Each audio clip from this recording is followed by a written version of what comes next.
Welcome to another episode of the Chicks on the Right podcast. Today, we are talking with friend and sponsor of the show, Zach Abraham from Bulwark Capital Management. And we're going to get a little girly with you, Zach, because we want to talk about weddings and the finances of them. Apparently, there's this viral post that's one of those "Am I the asshole?" posts on Reddit. From a woman who's actually the sister of a bride who wanted to have a destination wedding. And because it was a destination wedding, it was very pricey. Her parents, not particularly well-to-do, couldn't afford it. The sisters, in a much better financial position, offered to pay for the parents to get there, but not much more than that. So once the bride found out that the parents were going to come, she was mad enough at them for not paying for the wedding, but still wanting to come, that she disinvited them, which is so crazy. So how old is this? Do we know how old this bride is? Do we know? No. There's no age. It didn't say. Okay. But like the sister's like, listen, I'm willing to help get my parents there, but I'm not willing to pay for my sister's wedding and they can't afford it. Right. And like, am I the asshole for not just paying for the wedding? And of course, most everybody was like, no, you're not the asshole. No. But it did lead to a huge conversation about weddings and paying for them and what the typical advice is maybe from a financial planner. Like what, do you ever hear about this from your clients? And like who's responsible, like traditionally what's happening now and who's responsible for paying for it, and why is her sister, the bride, such an asshole? I was going to say there clearly is an asshole involved in this equation. And we all know who it is. Yeah. You don't have to work that equation too much to solve for X. You don't. We know who the asshole is. Pretty sure.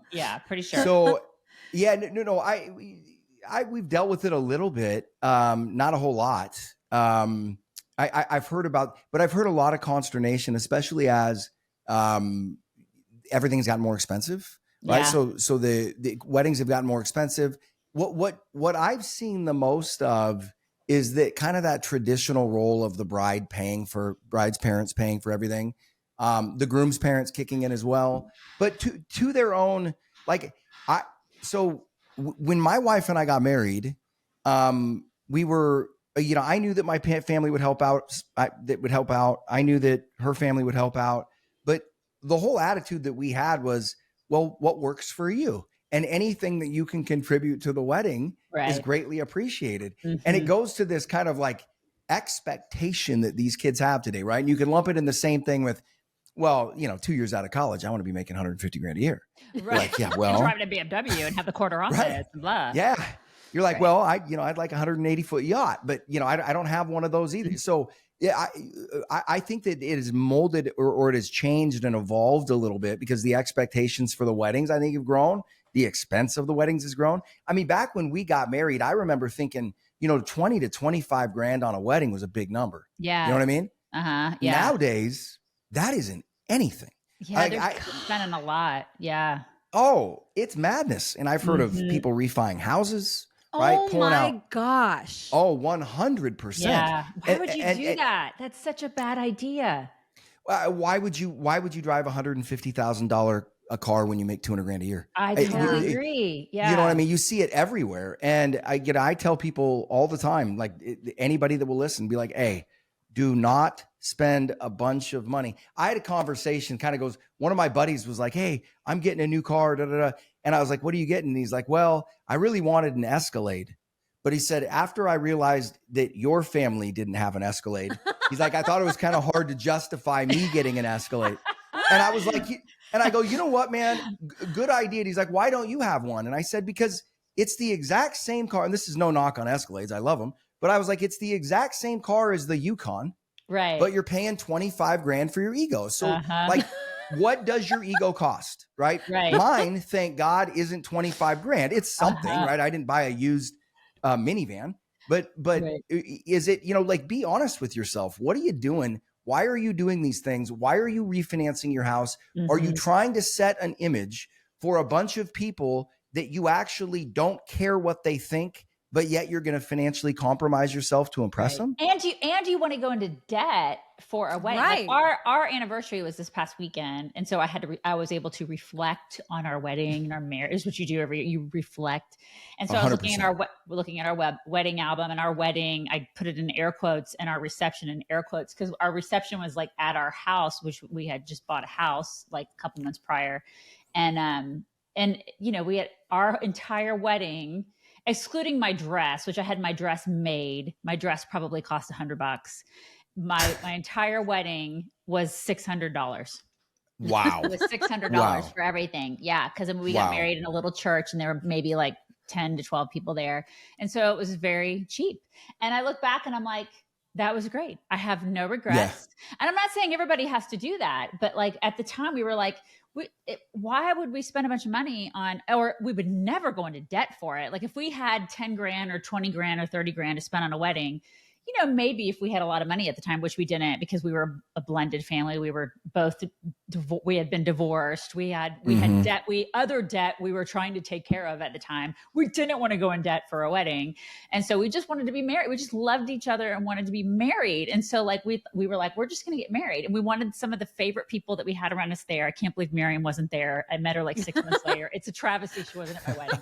But I mean, like I look back on that time and I think I don't regret that at all. But I do see like other people that go into debt for a wedding. And I'm like, I feel like those are the people who are going to end up divorced. For sure. Well, no, of course. Well, what's the number one reason for divorce? Financial hardship. So we're going to start right out of the gate with debt. Right? Tens of thousands of dollars behind the 8 ball. Right. Like it's just, and that's what you want to, the other thing you want to tell these people is it's just like with anything else. I remember it's a line out of that movie, Cool Runnings. My college football coach used to say it all the time. And it's so true. If you're not enough without it, you'll never be enough with it. I love that quote. Yes. Whatever you think it's going to add to you, whatever you think it's going to add to your love or your special day, it won't. It's just a bigger hangover. That's all it is. Right. Right. And you don't need it. And just that. And if you can get to the play, look, it's not all just intelligence and smarts too. I've been a very, very lucky, blessed person. And I know that. But there's also decisions that you can make along the way, and being financially free and not in debt. I remember my mom used to have this saying back in the day that she said, being skinny feels better than food tastes. Right. Right. Like, yeah. And I think the same is true. Like being debt free is 10 times better than any short-term dopamine hit you get from putting on airs or flashing or whatever the case may be. It just is. And have you had like an opportunity where you've been able to change somebody's mind who came to you and they were like trying to plan for how they were going to cover maybe the wedding of a daughter? Have you been able to be like, you need to not do that? And did they listen? Yeah. Usually people don't. Right? They don't listen.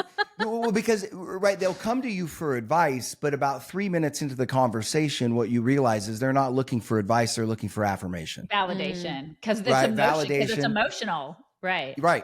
Yeah, they just want you to agree, right? Yeah. They want you to give your stamp of approval. But there are a couple funny stories where I did make, and at the time, seemingly innocuous comments, they weren't a big deal, that they asked me a question. I said, when I find out months later, a couple of them, I had to go back to them and be like, hey, you're doing a great job, but I just had one with my younger cousin. He came to me for financial advice many times, and he's a hardworking guy, ex-Marine. And I just had to have a conversation with him where I was like, okay, your wife's getting a little frustrated because you've done an amazing job. You can spend a little. Right. Like I had to talk him back the other way. Right. And he's like, well, you said, and I go, I don't know. You're great. But man, you got a lot of money in the bank and your truck has a hole in the floor. Right. You can get another truck. You're not right. You're Fred Flintstoning it. Yeah. Right. But there's another one. They did the same with their wedding. They did a family wedding, kept it very small for those reasons. Right. They are in their early 30s now. They own 4 different rental houses almost outright. They can live off that income. He's also involved in a family business, and all of it has been self-made. They have no debt, and they're financially free in their early 30s. And it's so funny because we have one kid we have two older kids. One is more of a spender, but we have one kid that's like that. And we almost have to remind him, you got it. You can have a little fun with life. Like, it's okay. You can let loose a little, and you can have. It's funny the different mindsets that people get into, because when you do raise children, you're like, okay, you got to make sure you save, you got to do this, you got to do that, you got to like atone for the sins that we made when we were growing up, and we made mistakes, and here are the mistakes we made, and please don't make those same mistakes. And and they listen. The ones that listen are like, oh my gosh, I don't want to make those mistakes, and so they almost overcompensate. And so it's funny because we have one that does that too, and we're like, okay, but you can actually live a little and go on vacations, and you don't have to work so hard. It's funny. It's not. Like the kid who never breaks the rules. Like, break the rules a little. It's okay. Sneak out for God's sake. Right. Right. I know. Yeah. Press an edge, buddy. No. Like you said, it's about balance, right? But I think financially, especially early on, it shouldn't feel balanced. It should feel a little bit Spartan.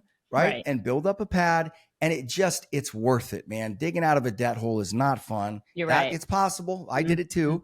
But yeah, it is never, when you're looking back on it, like Amy Jo, you said it, right? You look back on it, you remember that time, the moment, the people that were there. The people the love. If we threw 20 grand more at that day, it wouldn't mean any more to you now than it did then.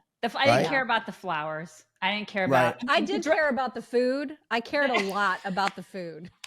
Our priority, without question, we started off going, okay, we're going to go with wine, food, and we will deal with expenses in that order, right? That starts at the top.